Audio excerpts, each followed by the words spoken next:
अस्सलाम वालेकुम नाज़रीन, न्यूज अपडेट में आप सबका इस्तकबाल है। मैं हूं हबीब उमर। उत्तराखंड में हुई फायरिंग में खातून की मौत के बाद यूपी पुलिस टीम के खिलाफ कत्ल का मुकदमा हुआ दर्ज। उत्तराखंड के उधम सिंह नगर जिले में एक मतलूब गैंगस्टर को पकड़ने उत्तर प्रदेश पुलिस की एक टीम की मुबैना पुलिस फायरिंग में हो गई थी एक खातून की मौत। उत्तराखंड पुलिस ने खातून के खानदान की शिकायत पर यूपी पुलिस एहलकारों के खिलाफ कर लिया मुकदमा दर्ज। रोहनी आश्रम के मफरूर गॉडमैन को गिरफ्तार करने दिल्ली हाई कोर्ट ने दिया सीबीआई को हुक्म। 19 साल लड़की पर हुआ चीते का हमला। महाराष्ट्र के एक गांव में पेश आया खौफनाक वाकया, जहां चीते के हमले में 19 साल लड़की हो गई हलाक। शाम के वक्त 19 साल पूजा अपने घर के बाहर काम में मसरूफ थी कि चीते ने मौके का फायदा उठाते हुए उस पर कर दिया हमला। म्यांमार की अदालत ने आंग सैन सूची को मजीद 6 साल की सजा सुना दी।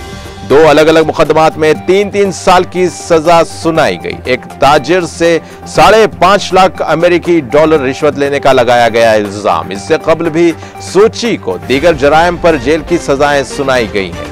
माजूर रहनुमा की जेल की मजमूई सजा 26 साल हो चुकी है।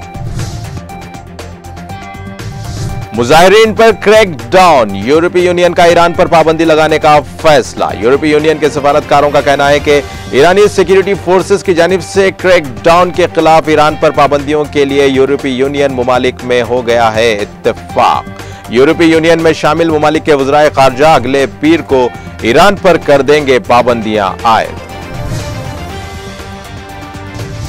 इंटरपोल ने खालिस्तान के रहनुमा के रेड वारंट जारी करने की हिंदुस्तान की दरखास्त कर दी मुस्तरद। हिंदुस्तान की जानिब से गुरु पतवंत सिंह पन्नू के पंजाब में दहशतगर्दी में मुलविस होने के कोई ठोस सबूत नहीं हुए, जिस पर इंटरपोल ने खालिस्तान के रहनुमा के रेड वारंट जारी करने की हिंदुस्तान की दरखास्त को कर दिया मुस्तरद। बता दें कि गुरु पतवंत सिंह पन्नू अलाहिदगी पसंद ग्रुप सिख फॉर जस्टिस के रहनुमा है।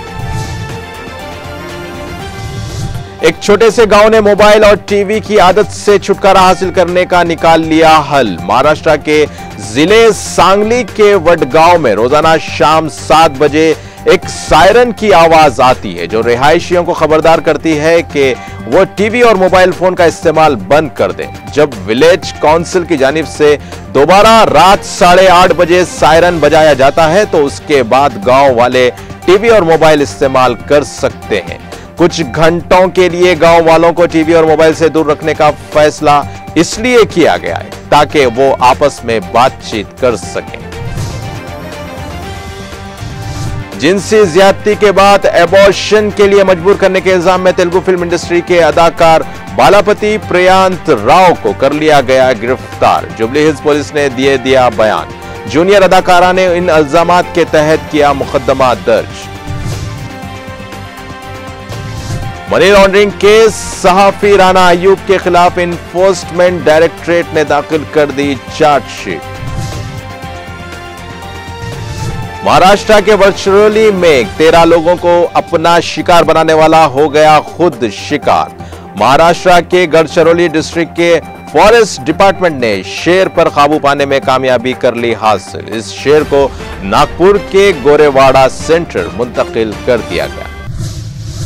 न्यूज अपडेट का सिलसिला यही खत्म होता है। ताजा खबरों के लिए देखते रहिए TTV और अब मुझे दे इजाजत। अल्लाह हाफिज।